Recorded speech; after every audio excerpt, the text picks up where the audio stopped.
Sheldon, in Rhode Island.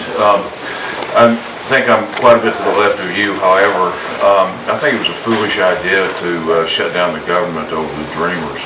I feel like the Democrats are, expecting a wave, and we all hope for a wave, and we have momentum going for us. And if the Republicans continue in government, I mean, the Dreamers are toast anyway.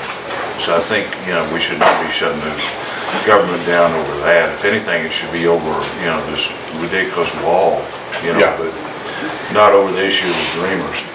Well, I think the reason that the shutdown only lasted one weekend was because so many of us agreed with you.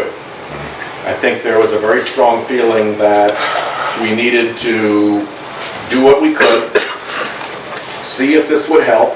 If there was a breakthrough, either from the president or from the Republicans, then we could have taken advantage of that breakthrough.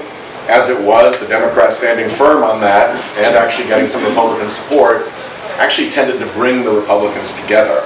And so there were not any divisions to exploit to try to get something going forward. When we realized that was the case, that was the end of it, and by Monday we had reversed course. And I was a strong advocate for getting out of that decision, because I didn't think it was going in the right direction at all.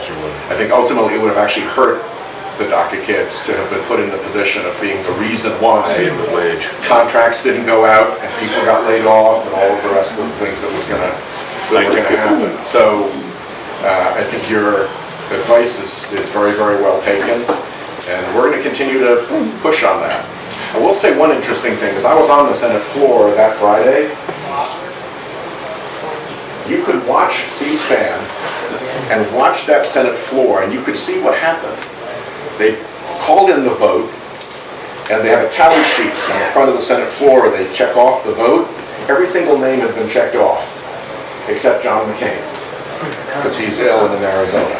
So every single available vote had been checked off. At that point, what the Majority Leader does is to call the vote. And they read it off, and we're done. He didn't do it. The reason he didn't do it is because once people saw what was happening, once we actually stood up and tried to stop the Republicans, and everybody was looking at this shutdown, suddenly senators got up from both sides of the aisle and went across the Senate floor to find their friends on the other side and say, what is going on here? We've got to fix this.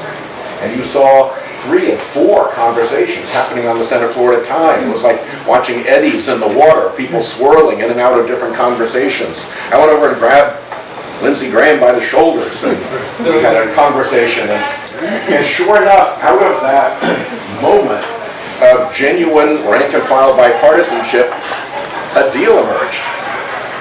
We couldn't get Ryan to sign off on it. You could see Leader McConnell walk off the floor to his cloakroom to make the call and see if Speaker Ryan would help, and he said no. So we couldn't close it up that night. But the deal that we voted on Monday was very much like what was discussed that night. And it was actually kind of a wonderful moment. It was almost a little bit of a revolt by both sides against the logjam of what has become of the Senate. And if there's any good that comes of that shutdown, I don't think it's going to cause a lot of harm because it was so brief. If there's any good that comes of it, it's going to be that it acted kind of like a defibrillator shock to a Senate that had been so partisan that no Democrat had received a single vote on any amendment on the Senate floor other than that phony-blowing budget process that they did. We had been cut out for a full year. And when they cut us out, they cut their Republicans out too. So people were, on both sides, were getting a little fed up.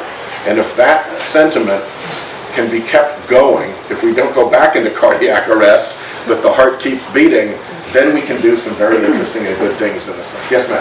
I saw that on C-SPAN and I wondered what the heck was going on. Thanks for, doing the closed captioning there. Yeah. And it wasn't the leaders doing it and everybody else following like donkeys behind the leader. This was the regular senators just getting up and saying, okay, enough. Let's get this. That's the first of 2 things that make me feel good.